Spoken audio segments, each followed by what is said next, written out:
Oiê, eu sou a Lu Panichius e neste vídeo eu vou te contar 5 lições que eu aprendi de algumas situações que eu passei como artesã. Bora conversar?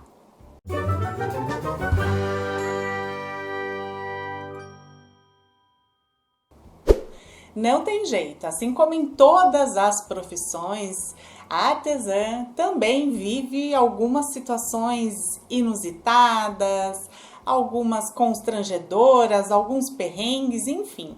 Inevitavelmente, alguma situação meio esquisita, meio estranha, a artesã vai passar, não tem como escapar. E já que isso é inevitável, então pelo menos que a gente tire uma lição dessas situações para a gente aprender, evoluir em direção ao sucesso. E eu já vou começar aqui de cara a primeira lição que eu aprendi. Logo no meu comecinho, eu estava fazendo as minhas primeiras peças para vender. Eu não tinha intenção nenhuma de trabalhar com artesanato.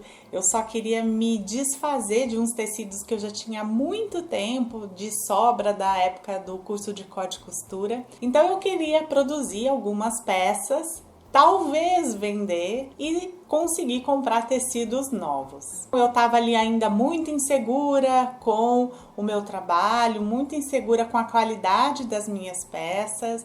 Fiz um preço ali muito simbólico para vender para umas amigas minhas e não pensei muito em custo, em valor das peças, em encomendas futuras. Tudo bem que eu tinha grandes problemas de execução, de acabamento, mas mesmo assim ainda estava num valor muito abaixo. E aí eu levei essas peças para um grupo de amigas e elas gostaram muito e estava muito barato. E eu tenho quase certeza que algumas dessas pessoas, óbvio, algumas compraram para presentear, para usar, mas eu tenho quase certeza que algumas dessas pessoas compraram essas peças super baratinhas de mim e revenderam com um lucro muito maior. Então, a primeira grande lição que eu já aprendi de cara é valorizar o seu trabalho, é colocar o preço justo em cima dos custos que você teve, em cima do valor daquela peça, em cima da sua mão de obra, pensando no tipo de clientela que você quer atingir. Então, tem que pensar nisso tudo logo de cara, porque se você faz uma peça muito barata, vai ter gente lucrando em cima de você e depois vai te complicar nas peças futuras. Valorize o seu trabalho e coloque um preço justo nas suas peças. A segunda lição que eu aprendi, também muito parecido nesse comecinho, como eu estava usando os tecidos que eu já tinha, eu não me preocupei muito com o custo da peça. Então, muitas pessoas tinham comprado várias peças, porque eu tinha feito várias peças ali à pronta entrega, mas quando elas encomendavam para mim, estava praticamente o dobro. Isso desagradou muito as clientes. Então, o que eu aprendi nessa situação é: estabeleça o valor do seu produto baseado no valor que normalmente você paga em tecidos, aviamentos. E se porventura você comprar algum desses tecidos, aviamentos em promoção, ou você vai para São Paulo e compra muito mais barato do que na sua cidade, não abaixe o preço, não faça o cálculo individual do preço daquela peça de situações que você comprou em promoção. Porque quando esses suprimentos acabarem, você vai ter que comprar na sua cidade. E aí, se você aumentar, a sua cliente pode achar que você tá meio que de sacanagem, sabe? Uma semana você cobrou um preço, na semana seguinte você cobrou outro. Ou se duas clientes se conversarem, elas vão ver que uma pagou um valor, outra pagou outra. Então, estabeleça o valor do produto com o preço que normalmente você compra de tecidos e aviamentos. Se você comprou coisas em promoção e você quer repassar isso para o cliente, deixe claro que aquilo é um valor promocional, que isso é por um determinado tempo, para a cliente não entender de uma maneira errada que você está com uma oscilação muito grande de preços. A terceira situação que aconteceu também foi no começo, quando eu produzia essas peças à pronta entrega e levava para as minhas amigas.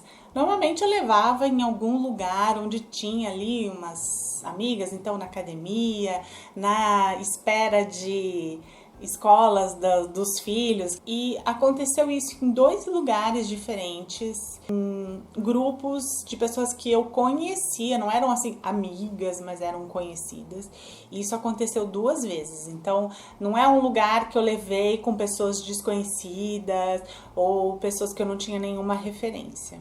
Eu levei as peças e as pessoas falavam assim: ah, eu gostei desse, desse, desse. Aí a outra pessoa: ah, eu gostei desse.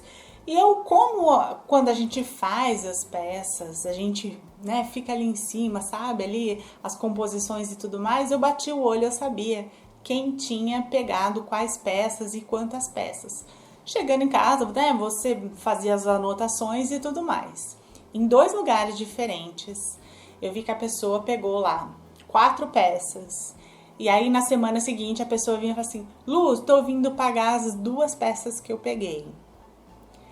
E aí eu fiquei assim, nas 2 situações eu fiquei meio sem chão, sabe? E eu não sou muito essa pessoa de ficar cobrando assim, ou de querer colocar contra a parede. E aí eu comentei assim: ah, mas você só pegou 2? Aí a pessoa assim: sim, peguei 2. E aí você vai fazer o quê? É a sua palavra contra a palavra dela. Como que você vai provar que ela pegou 4 e não pegou 2? Então, tente minimizar essa possibilidade. Na frente de todas as pessoas, anote. Ah, por mais que você lembre tudo de cabeça, vai chegar uma hora que vai ser meio difícil, mas no começo é um pouco mais fácil. Anote. Ah, fulana pegou tantos. Você pode até falar: pegou o de florzinha vermelha, pegou o de listrado amarelo. Fulana pegou tanto. Porque assim a pessoa percebe que você tá anotando. E você fala na frente dela: olha, é isso, tá certo? Então é meio que um acordo. Fica mais difícil da pessoa. Lógico que tem gente que é cara de pau, que vai te roubar, porque isso é um roubo de qualquer jeito, né? Por mais que você registre, que você faça uma notinha, sempre tem aquelas pessoas que são cara de pau mesmo, mas dessa forma você minimiza um pouco. Então essa foi a terceira lição que eu aprendi. Anote, faça um caderninho, tem alguns papeizinhos assim que você prende com um alfinete de segurança, igual quando tem gente que vende lingerie, que vende bijuteria, que você destaca e a pessoa fica com um númerozinho e você fica com outro númerozinho. Então assim, tem que bater.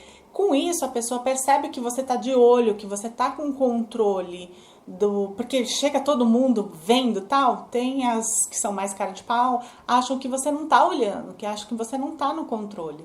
Então, com essas coisinhas assim, a pessoa vai ficar um pouquinho mais esperta e só as cara de pau mesmo que vão te roubar.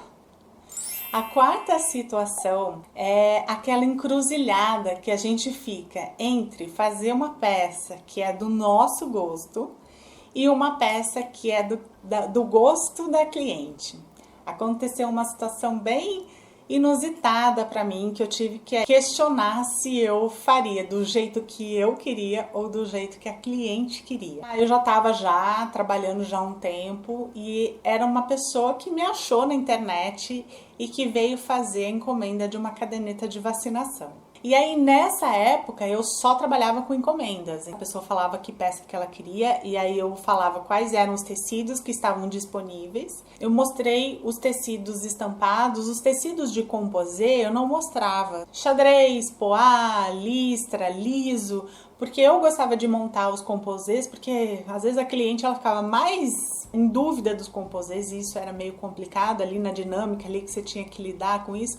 Então eu deixava ela escolher só os estampados e o composê eu que fazia. E aí ela falou assim: ah, mas eu gosto muito de xadrez, de listra, de bolinha. Eu falei: ah, não, eu tenho também, né? Me fala as cores que você gosta, que aí eu tiro as fotos e mando pra você. Aí ela falou assim: ah, então, eu gosto de vermelho, eu gosto de roxo, eu gosto de amarelo.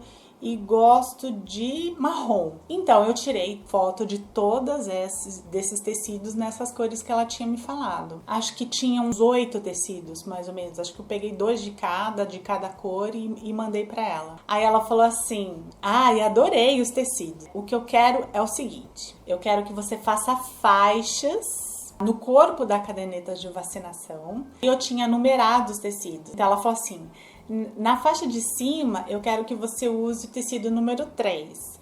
Na faixa de baixo, eu quero que você use o tecido número 5.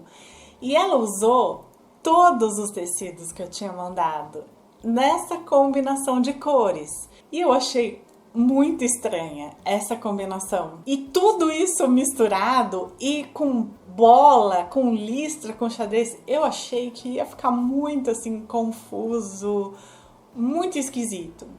E aí eu pensei assim, eu acho que ela não entendeu que tudo isso vai ficar numa única peça, que o que eu estou entendendo é que tudo isso vai ficar numa única peça, numa cadernetinha de vacinação assim super pequena. E aí o que eu fiz? Eu desenhei no mesmo programa que eu uso para fazer os moldes hoje do canal, uma faixa de cada tecido e montei a caderneta de vacinação para ela visualizar o que eu estava entendendo. Eu falei assim: então, o que eu tô entendendo que você quer, usando todos os tecidos, é óbvio que eu não podia falar, ai, tá horrível, né? Porque eu poderia ofendê-la, né? Eu não conhecia ela, era uma pessoa que estava me procurando pela internet. O que eu tô entendendo que você quer que eu faça é isso. É isso que você quer? E aí ela mandou uma resposta: é exatamente assim que eu quero. Quando ela falou que era isso mesmo que ela queria, eu fiquei nesse dilema. Faço ou não faço? Porque aquilo ia contra todas as minhas ideias, assim, de beleza, de combinação. Isso é super importante, deixar sempre arquivado todas as conversas que você tem com o cliente, porque em qualquer problema que der depois, você falou, você aprovou, tá aqui, eu mandei a foto pra você. Normalmente eu nem faço isso. E aí eu resolvi fazer. Fiz. Sabe quando você vai fazer? E cada vez que eu fazia, que eu via aquilo me incomodava ainda mais. Terminei a peça e achava que eu não conseguia me acostumar com a peça. E aí eu mandei para ela pelo correio e ela simplesmente ficou apaixonada. Ela amou, falou que estava perfeito, que era isso mesmo que ela queria, que eu era ótima, que eu tinha feito um trabalho ótimo. Então aprendi aí nessa situação que muitas das vezes a cliente vai pedir coisas que não necessariamente combinam com o seu gosto. É óbvio, tem um monte de coisa que eu não faço, coisas que eu já me neguei a fazer, coisas para bebê que eu acho que não são testadas, que não são seguras. Então, não faço, ou coisas que eu acho que, costurar o plástico aqui não vai dar certo, porque depois ela não vai conseguir higienizar a peça. Enfim, tem coisas que eu não faço porque eu acho que estão erradas, que não estão testadas, podem não ser seguras. Mas quando é só uma questão estética, eu acho que é muito mais importante você agradar o cliente do que combinar com o seu próprio gosto. Óbvio que nessa trajetória aí de artesanato a gente aprende várias lições de várias situações, às vezes boas, às vezes nem tão boas. Mas me conta se você gosta desse tipo de vídeo, eu posso gravar uma continuação deste. E a quinta lição que eu aprendi, que eu quero dividir com você, foi de uma situação bem constrangedora que eu tive com uma cliente muito ansiosa. Pensa numa cliente ansiosa. Ela era amiga de uma amiga minha. Eu tinha feito uma peça para minha amiga e ela gostou muito, ela queria encomendar no mesmo modelo. E aí eu, de novo, mostrava todos os tecidos e esses tecidos eram todos numerados. E a pessoa falava, eu gostei do tecido tal, eu quero que borde tal nome, eu quero... A pessoa escolhia, né? Eu sempre gostei de trabalhar com peças exclusivas, personalizadas. Então a pessoa escolhia, montava ali a peça que ela queria que eu fizesse. E era uma cliente muito ansiosa. Então, quando eu mandei a lista de tecidos para ela escolher, ela, ai meu Deus, mas, ai não sei, o que você acha que combina? Eu falei, olha, todos que eu mandei foram os que eu achava que combinavam com essa peça, então aí vai do seu gosto. Ah, então, ai, não sei. Mas e o tecido de dentro? Eu falei, não, normalmente você escolhe o tecido de fora, eu escolho do de dentro. Eu demorei mais tempo conversando com ela no antes do que fazendo a peça. E ela ficou nessa enrolação, né? Ela falou assim, tá bom, eu gostei do de borboleta e eu quero que bode tal nome. Eu falei o número do tecido, ela não olhou o número do tecido que ela tinha escolhido. E ela escreveu isso, e quando que fica pronto? Eu fiz a peça dela, terminei a peça, aí eu mandei uma mensagem pra ela. Eu falei assim, olha, ficou pronto. Aí ela falou, ai, mas me tira uma foto porque eu preciso ver. E eu tinha, né, a política de não tirar fotos e não mandar fotos antes da cliente ver pessoalmente a peça. A cor nunca fica igual na foto, então às vezes ela vai ficar na cabeça uma cor, uma tonalidade e tal, e quando ela vir na peça não vai ser a mesma coisa, e aí às vezes aquilo vai falar, mas não era isso que você tinha me tirado da foto, porque ela já tinha imaginado alguma coisa na cabeça dela. E não só da cor, mas da peça em si, às vezes a foto não valoriza a peça, e aí ela já vai criar aquela, ai, não sei se eu gostei, na hora que ela pega, assim, não tem aquela surpresa, né? Então eu nunca mostrava foto antes de entregar pessoalmente para cliente. Só que pensa, né? Já falei que era uma cliente ansiosa. E ela, não, mas eu quero ver, eu preciso ver. Eu falei, tá bom. Eu tirei uma foto de uma parte da peça, assim. Uma parte da peça com uma parte do bordado, assim, só pra ela matar a curiosidade. E isso não atrapalharia, assim, a concepção da peça total em si. E aí eu mandei. Na hora, ela me retornou assim, mas não era este tecido. Eu odiei. E aí eu fui lá correndo olhar os históricos das nossas conversas. E aí naquele determinado momento que eu falo assim, mas é o número 40 e tanto do tecido? Ela fala, isso, e quando que fica pronto? Então ela errou de não ter olhado o número e ter confirmado pra mim. Aí ela começou a ser extremamente grossa comigo. Eu não falei que era esse, eu falei assim, então, você me falou, eu quero de borboletas, mas tinham 4 tecidos de borboleta e eu perguntei se era esse. Você teria que me falado, não é esse eu não gostei, eu quero o 27, por exemplo. Você teria que ter me confirmado. E aí ela começou a ser extremamente grossa comigo. E assim, o diferencial é que era um nome muito estranho, o nome dela. Eu jamais conseguiria vender a peça de novo, porque nunca na vida eu encontrei um nome igual ao dela e estava bordado o nome dela. A hora que ela foi extremamente grossa comigo, que ela falou assim, eu odiei este tecido, eu odiei esta peça. E você errou? E eu fui lá ver, tirei os prints da conversa, mandei pra ela.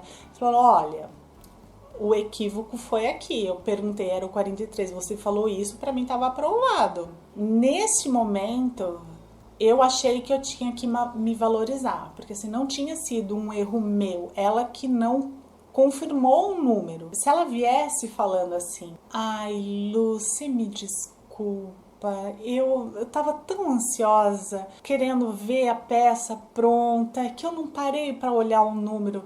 Cara, eu sou muito mole. Eu teria feito outra peça para ela. Assim, não precisaria nem tudo isso, eu já teria feito outra peça para ela. Mas quando ela já chegou falando eu odiei, e ela escreveu com letra maiúscula, que a gente lê como se a pessoa estivesse gritando, eu odiei o tecido, eu odiei a peça. Cara, naquilo pra mim foi o ponto que eu falei, eu não vou voltar atrás. Eu falei, olha, você não confirmou o número, o erro foi seu. Aí ela reconheceu, só que ela queria muito a peça, né? E aí ela falou assim, mas então eu quero outra. Eu falei assim, mas então essa vai ser a segunda peça. A primeira eu já terminei, eu já utilizei material, eu já tenho a mão de obra ali, o tempo que eu investi naquilo, então vai ser uma segunda peça.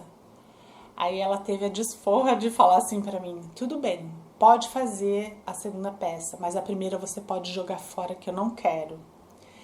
E aí eu fiquei muito na dúvida se ela ia me pagar, né? Então aí eu falei, não, mas então eu quero o pagamento adiantado para cobrir os custos e tudo mais, porque são 2 peças, né? No final deu tudo certo mesmo, eu fiz com outro tecido, eu entreguei, ela me pagou. Foi assim, uma situação muito constrangedora, eu odiei passar por aquilo. E eu aprendi que não importa se a cliente falou para você escolher, ou se ela decidiu de primeira, ou se é aquela cliente ansiosa que te manda mensagem pelo WhatsApp, pelo Messenger, pelo Instagram, por todas as formas, e depois você tem que ficar caçando.